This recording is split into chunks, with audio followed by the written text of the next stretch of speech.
Jai Hind and welcome to Dev Talks. This is Aadi. Iran and the nuclear deal, which is called JCPOA, has been in the talks for the past couple of years since Trump threw the deal out of the window. Now, after the new administration came in some time ago in the US, the whole thing got restarted.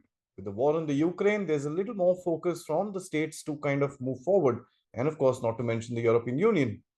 But there seems to be something which is becoming a stumbling block. To discuss this, I have with me, as last time, Major General Jagatbir Singh, who's, with his knowledge of the Middle East, West Asia region, is going to help us understand what exactly is happening in this particular deal. Why is it not going through, or what are the regional responses to this entire game? Sir, thank you so much for joining me today. And it's a long drawn subject. I think it's been going on for a long time now. Yeah, Adi, good evening and wonderful joining you again.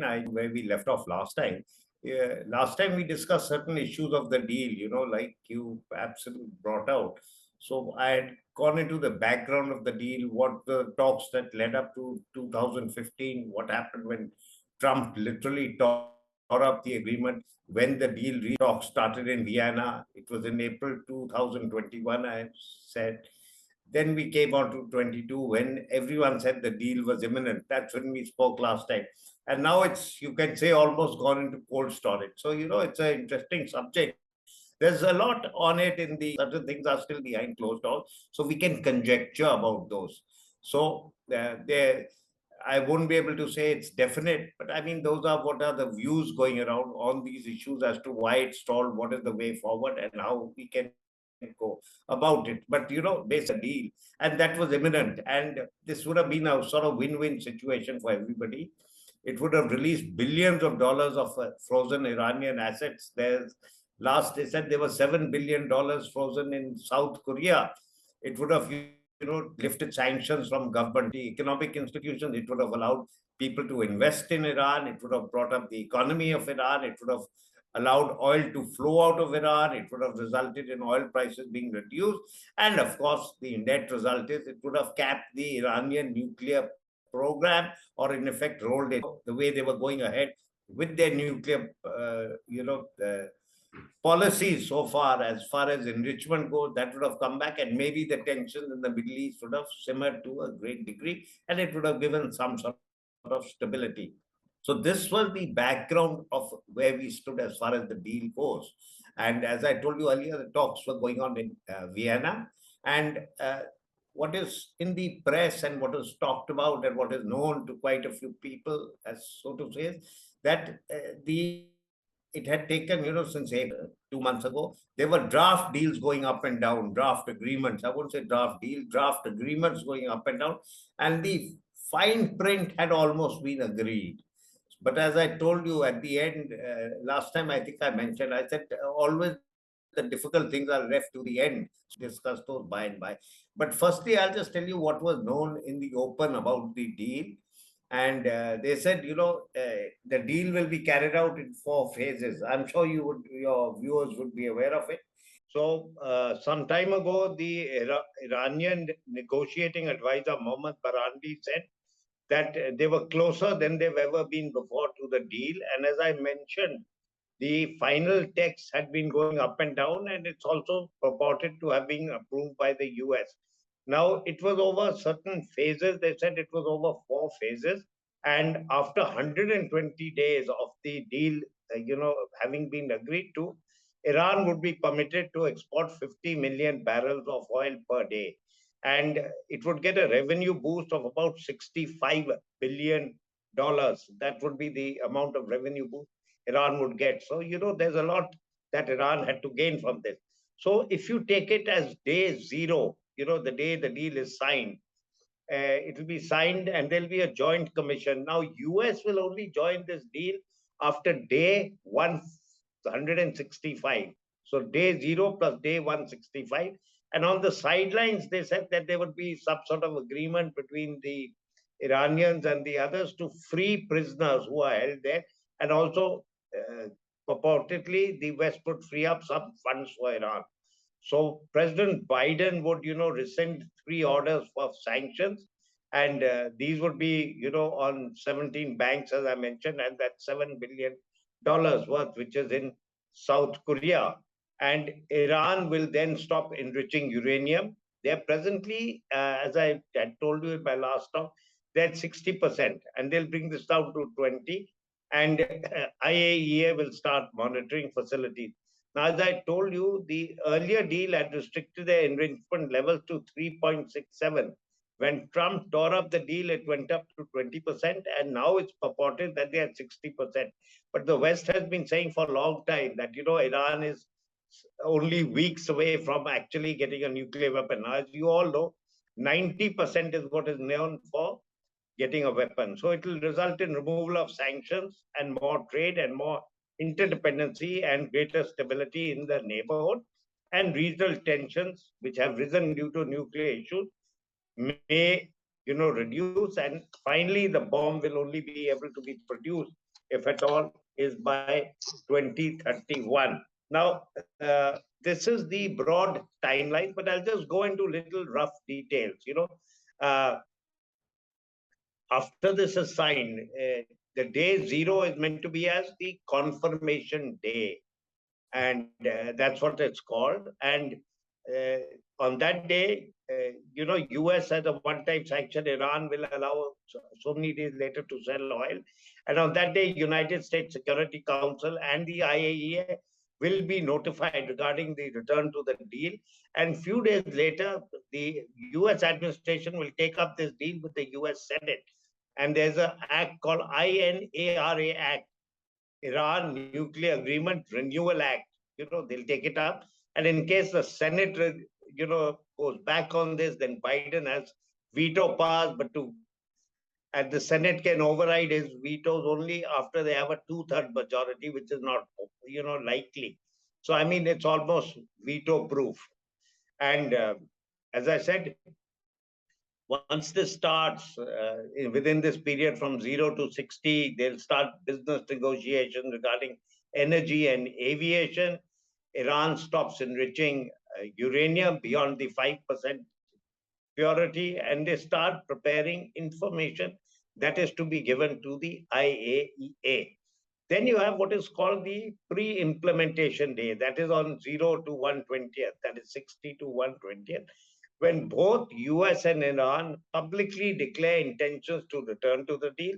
By this time, Iran fulfills certain commitments to the IAEA and gives credible, response to what their source of enriched uranium was. Now, this is a very major sticking point right now. This is being highlighted as a sticking point. And then the IAEA will close the deal. They'll close their, investigation, and Iran will start scaling back the uranium enrichment to 3.67, reduce its stockpile, and sealing and transferring their centrifuge. Now, how exactly this is meant to be done? This is not out in the open as yet. And then US will remove all secondary sanctions, and the completion day is 0 plus 165, when nuclear restrictions, sanctions are lifted, and conventional arms embargo on Iran is lifted, and trade is allowed, and Iran is allowed to carry out its usual activities as far as nuclear program go. And then they have certain sunset clauses by 2024, some limitations regarding advanced centrifuges researches will expire.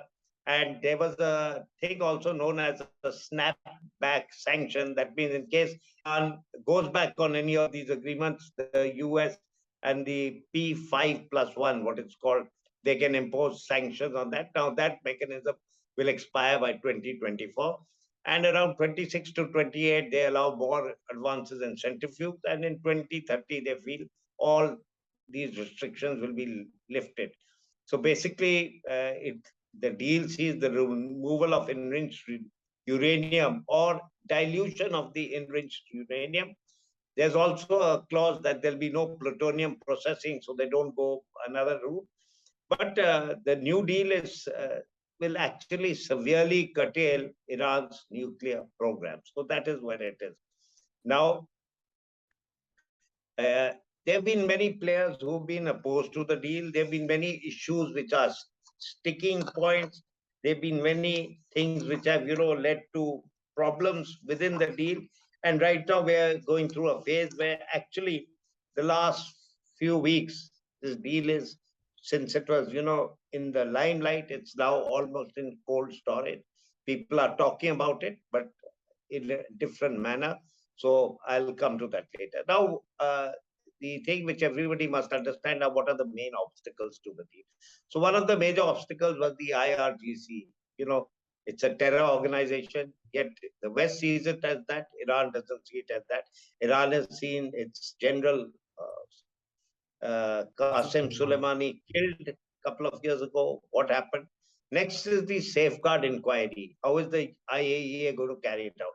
Now, the Iran's stand on the IAEA is that IAEA is controlled by various governments. It's more of a political organization. It is not a technical body, purportedly, as it's meant to be. It's technical physics in intent, but it's got a political undertone. Then Iran feels that, sanctions by any other name remain sanctions. You almost back to what Shakespeare says, the rose, the rose is a rose, whatever you say about it, you see. But sanctions, whether the sanctions come under terrorism, whether the sanctions come under nuclear regime, whether the sanctions come in any other way, all sanctions should be lifted. You can't say I'll lift nuclear sanctions, but place sanctions on you for terrorism. And the end result being the same, that you don't get oil, you don't get access to free market, you don't allow people to invest in you, and you're still blacklisted and you're not integrated in the global economy. Now, the problem which Iran sees is that, they want some sort of guarantee. What guarantee is US going to give them? And whether the US can again go back on their promises made as they'd seen it earlier during the regime of President Trump. So it's a clash between Democrats and Republicans. Republicans are more opposed to the deal, I'll say greatly opposed to the deal, whereas earlier it was pushed through the deal in President Biden's time and President Obama's time, and now it's being pushed through in Biden's time. Now, within Iran also, you have a section of politics, of policymakers who are opposed to the deal, and this stand has been vindicated when Trump pulled out of the deal. So, I mean, both sides have these. So how do you handle your own domestic politics? Now, next is your verification and the information regime by the IAEA. What access is they going to have? Will they have unprecedented access to all Iranian sites? And will they close the inquiries? Because Iran says that these inquiries that they are saying of nuclear traces work back to 20 years ago, where at that time Iran started getting the first designs for centrifuge, which, as I told you last time, they got through Pakistan, through A.Q. Khan. So what are this? And so will all those investigations be closed? And the IAEA says, where are the traces of the nuclear material? And the next thing is, Iran is still saying that, talks about these sanctions, and also they say that we will still reserve a right to take revenge on what happened to General Qasem Soleimani. So, I mean, will the deal remove that clause or not? That has to be seen. Now, there is no doubt that since the US pulled out of this deal, the Iranians vamped up their nuclear program to a great extent, and a return to the deal will block the pathways for Iran to build its nuclear weapons. So that is no doubt about that. Iran has moved further away from acquiring enough fissile material for a bomb. And as I told you, currently it will be moved further away. But currently they say it's 4 weeks away. And the bottom line is that, is there any other mechanism available to diffuse any nuclear related tensions in this region? So if the answer lies elsewhere, then the deal is a no-go. You can explore that path. But right now, the only way to reduce it is through this deal. So why is this stopped, you see? And this is where we stand as far as the obstacles go. So as I said, there are both positive and negative outcomes from the deal, and how it will translate is the issue. Now, there are certain countries who have got their own stance regarding this deal. And you asked me about this. So the country that comes to mind immediately is Israel. Now, the fundamental reality is that uh, will the deal remove the tensions between Israel and Iran? And my answer to that is I do not think so. I don't think their animosity to the way we have seen it will change with this deal. Now, Israel has three major issues with Iran, and everybody is aware of that. So, one is that they feel they are nuclear power, which can threaten them with nuclear weapons. So, that is the major issue that Israel has, one of the major issues that Israel has with Iran. Now, there are a lot of analysts that say that Israel is the eighth nuclear power. It has got certain amount of weapons. IAEA has never gone and checked their weapons. IAEA concentrates on other countries. Israel is pro-West. But that is out of our discussion now. But I'm talking of Israeli concern. The second issue, which is Israeli concern with Iran, is the Iranian ballistic missile program, because they feel that their ballistic missiles are capable and have the ability and are aimed towards Iran. So, I mean, that's another issue.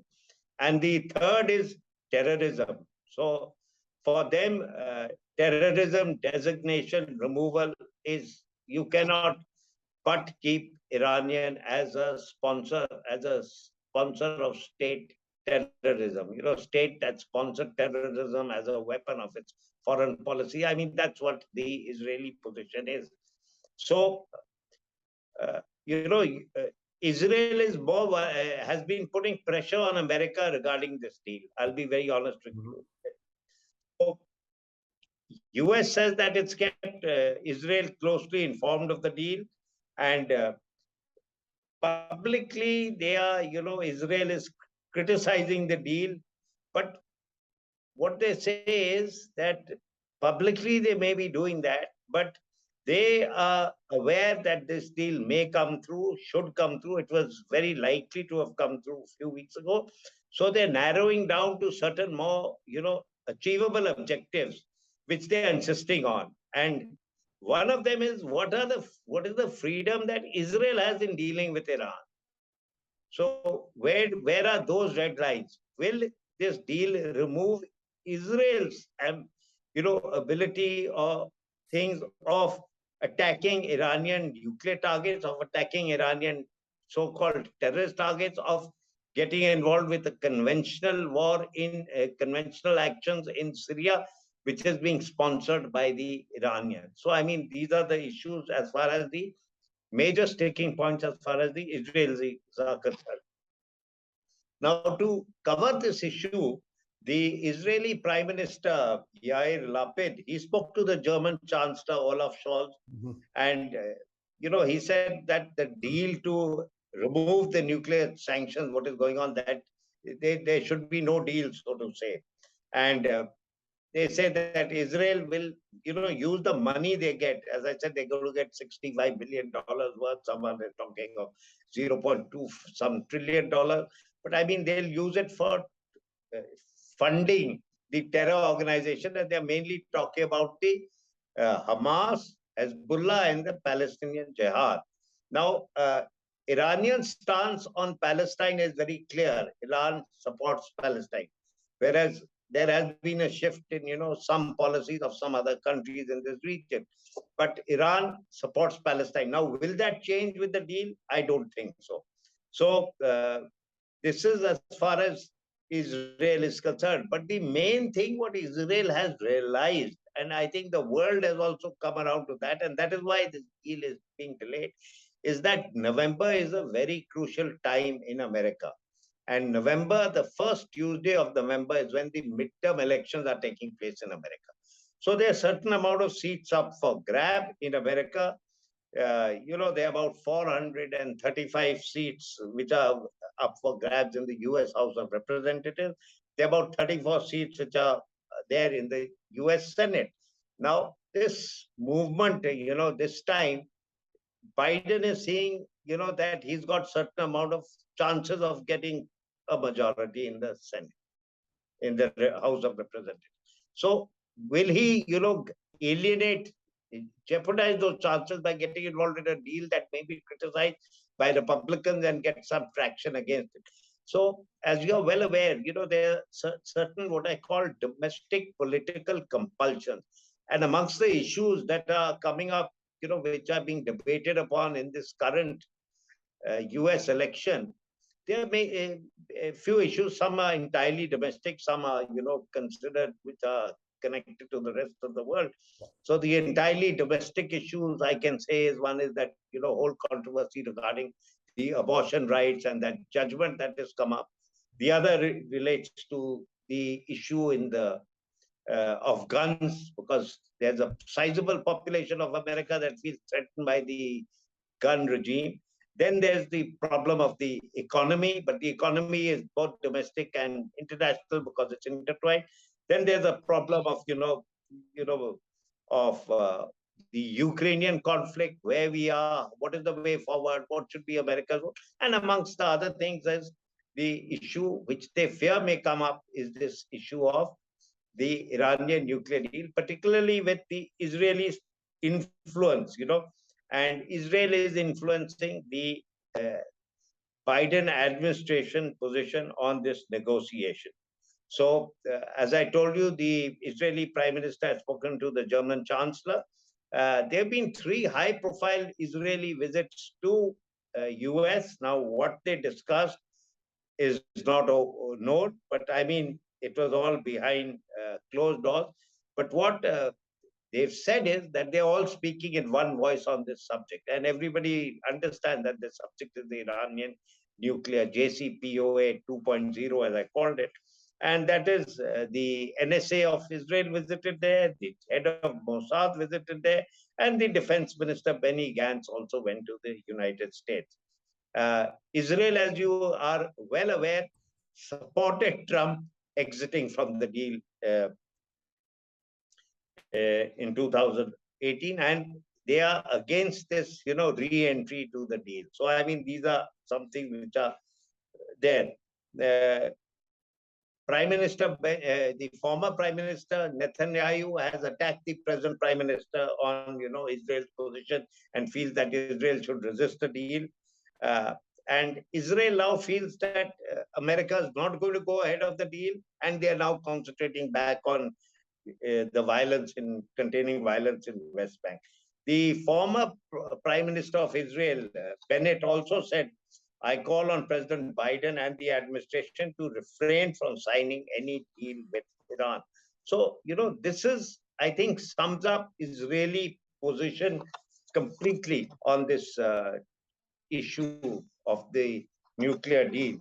Now, I've talked about the deal, I talked about the fine print of the deal, I've talked about the obstacles confronting the deal, and I talked to you about the position of Israel, which is considered to be, which I had mentioned earlier, that people had said that it is one of the countries which is going to be against the deal. Now, the deal is actually being, when it started off, it was being pushed by the EU, P5+1, and they were pushing for this deal, and they were central figure in negotiations, and they were also Vienna was the city in which all these negotiations were taking place, and they said it is very, very important.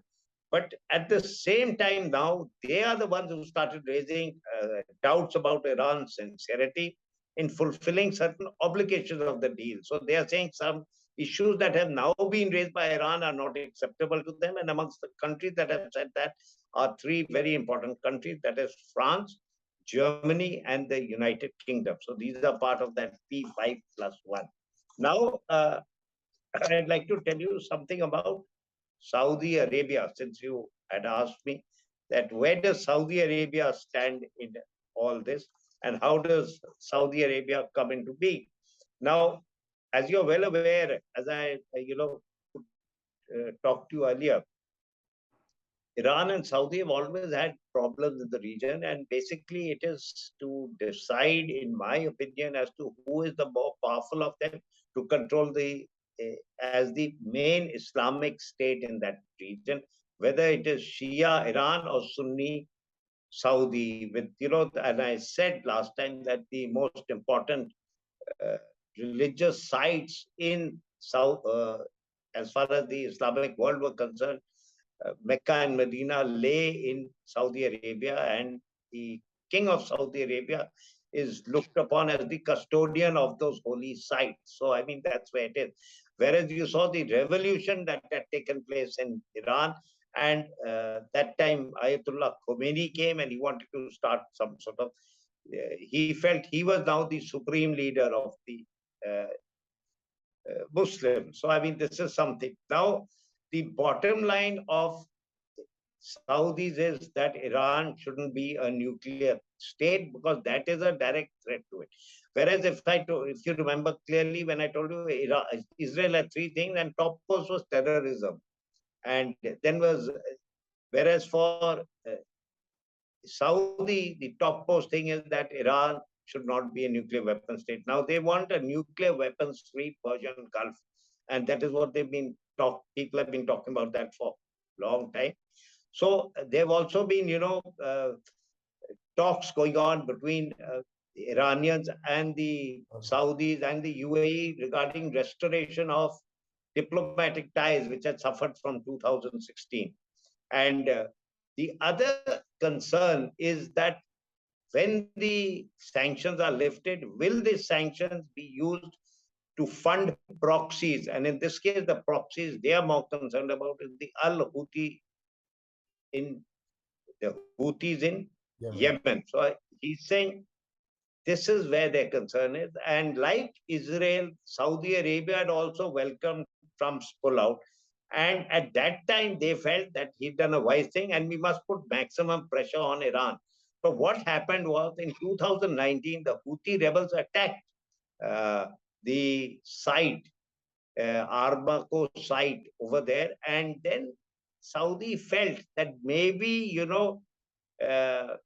things could spiral out of control in case Iran was allowed to use nuclear weapons. So, will sanctions work or won't they work? Will the agreement be beneficial to the region or not? So, as I told you earlier, it's it's got major international implications. So, back to the beginning where I said what can be negotiated has been negotiated.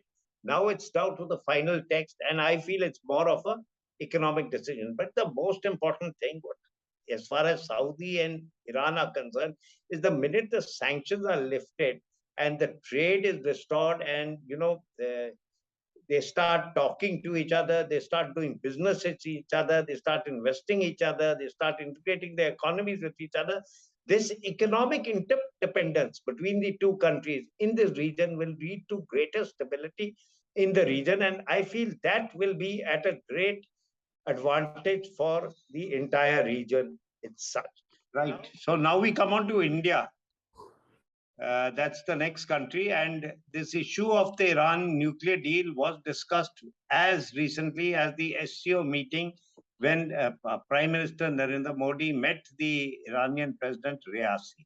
And I've read about this, that the Iranians say that if you are able to take a stance with accepting Russian products with a major economic sanction, why can't you do the same with Iran? So what differentiates Iran from Iraq?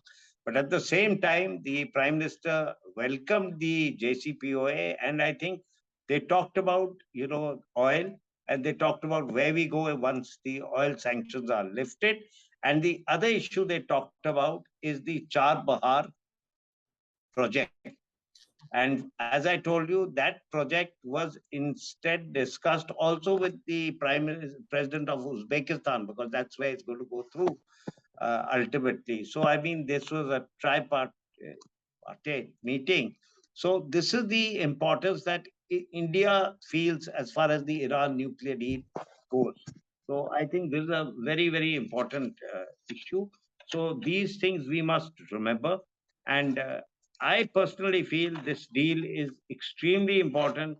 And at a time, when you see things going in the opposite direction as far as the strategic adversities confronting the world are concerned, a deal which is a win-win for all countries will help in reducing the tension, and it will also help in bringing down the crude oil prices, because that's one thing that's happened over here. The crude oil has gone extremely high because of this.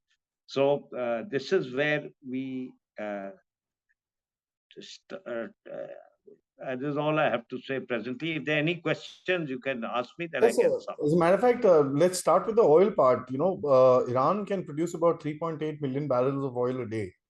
And one thing that we know is that because of the war in Ukraine right now, there is, acute shortage of energy source and oil especially. Uh, a lot of the analysts actually fear jumping into a deal like this without proper reconciliation. Uh, and for the want of oil, by thereby actually letting go of certain security aspect. Do you foresee a circumstance like that, considering the kind of decisions that the USA has been kind of involved in the past some time? Do you foresee more of a gut decision rather than an informed and a settled down decision on this particular aspect? Okay, that's a very interesting question, a wonderful question, Adi. And the first thing I want to tell you is this is not taken at the spur of the moment. The spur of the moment was the going back on the nuclear deal by President Trump.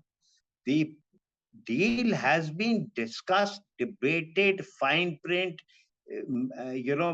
things exchanged, opinions taken from all over.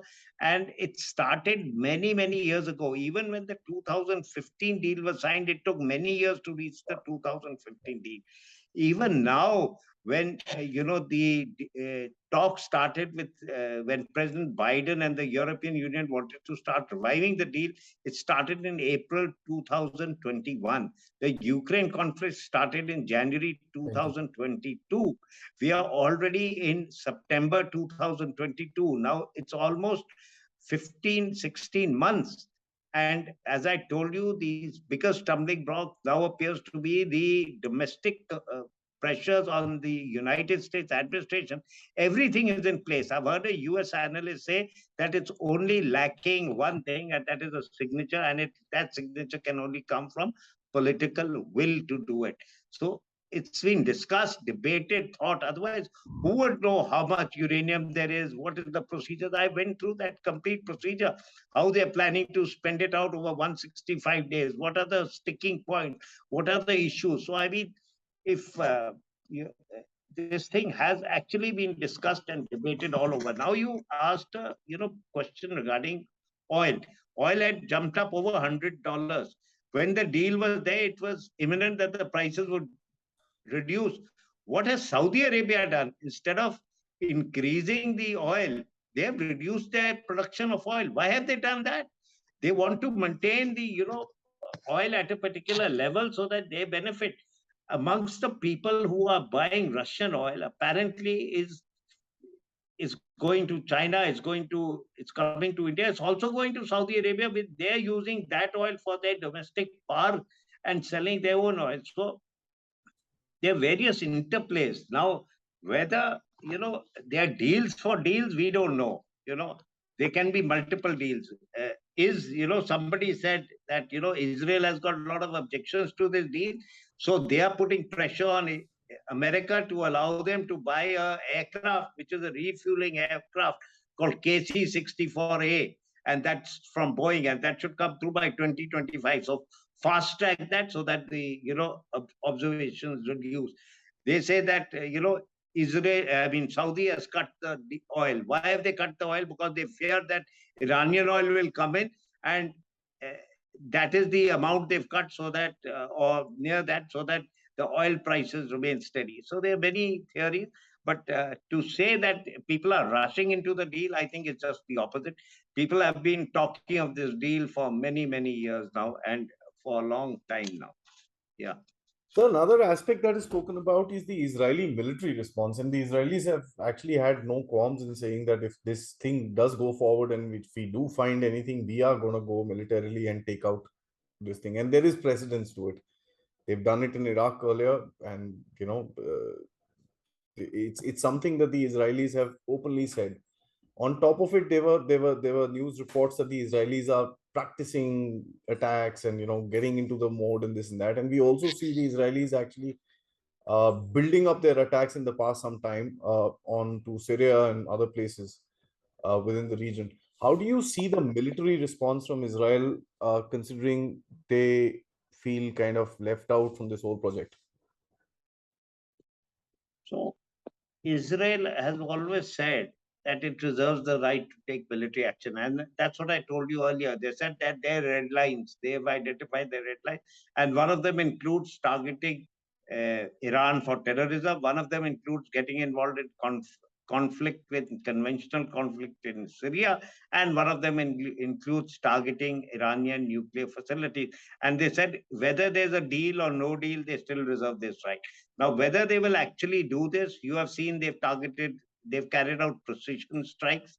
They've done it with the Iranian nuclear scientists. They've done it with the General Soleimani, Qasem Soleimani. So, I mean, that right they will always have. And I don't think this deal will make Israel give up their right. Now, where and to what extent Israel wants to get involved in this conflict and how it will see it through, whether militarily, if it gets involved, how it will, move forward, whether it will be beneficial to it. Ultimately, even Israel sees that for them, development is the most important uh, aspect at this time. So, I mean, this is something, whether they'll already there's something you see happening in Ukraine, they are getting closer to Saudi Arabia, UAE through the Abraham's Accord. And we can talk about Israel's role later. But I mean, this is something you saw what happened when Israel got involved in Lebanon. Finally, they had to pull out of Lebanon after many years. You saw what happened during the Intifada movement and when the Palestinians suffered. So Israel also suffers in this sort of in these sort of Absolutely. issues. But at the same time, while Israel says that, Iran also says that we also have the right to, feel, as I told you, one of the underlying issues is the animosity between Israel and Iran. And I don't think that will go away. And Iran today has built, after the fall of Saddam, Iran has now got the axis of resistance literally running in place from Iran to Iraq to Syria. And that is one thing that threatens Israel. So that's the issue which I have. So, lastly, about India, it is in India's benefit that Iran does join the mainstream. The oil purchases and this and that. And you also mentioned what President Riasi said to Prime Minister Modi during the SEO, and that is true. There's no question about it. Uh, how do you see India playing sort of a positive role in favor of Iran and trying to balance itself against Israel to get this thing going for its own interest at the end of it, sir? You see, every country looks at their own interests in as far as foreign policy is concerned. Now, India has actually, in these past few, I'll say in this last year, 2022, it has actually maintained a balance between many things. It's maintained a balance with its friendship with Russia, while, sticking to Russia during the Ukrainian conflict. So that was one issue. So we balanced US and Russia, so to say. We also were very friendly with Iran, and yet we, when the sanctions were imposed, we cut our oil supplies from there. And we are saying that once the sanctions are lifted, we will start taking oil from Iran. So that is that. And I'm sure that if we can balance US and Russia, we have it in our capability to balance our interests both in Israel and in Iran simultaneously.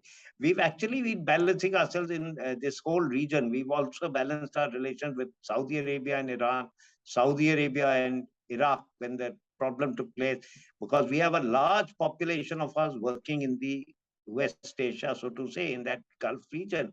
So we balanced our relations. As you're well aware, we were extremely friendly with the PLO. Yasser Arafat visited India on numerous occasions. We hosted him.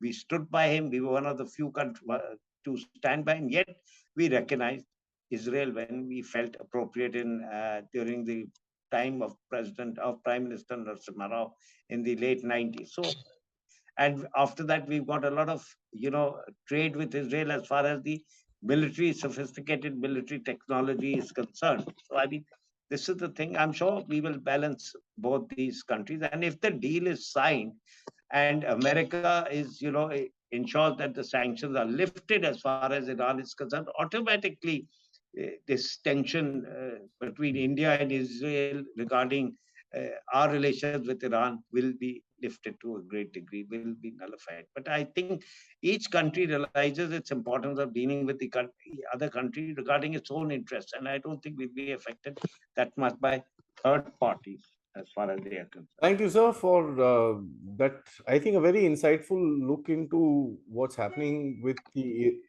Iran nuclear talks, and it's it's it's a seesaw. As a matter of fact, as you mentioned in the beginning of the talk, that it goes from good to bad to ugly to back to good.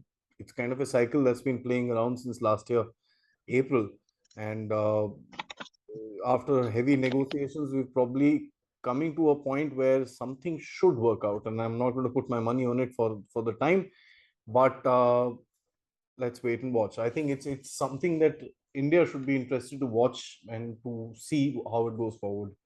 Sir, thank you so much. I think Okay, after the thank you, Adi. But like you said, I don't think there are any illusions in the world regarding Iran moderating its behavior, on this issue. But a sustainable JCPOA with assurances regarding the longevity of the agreement, I think it's clearly in the interests of all sides in the world at this day.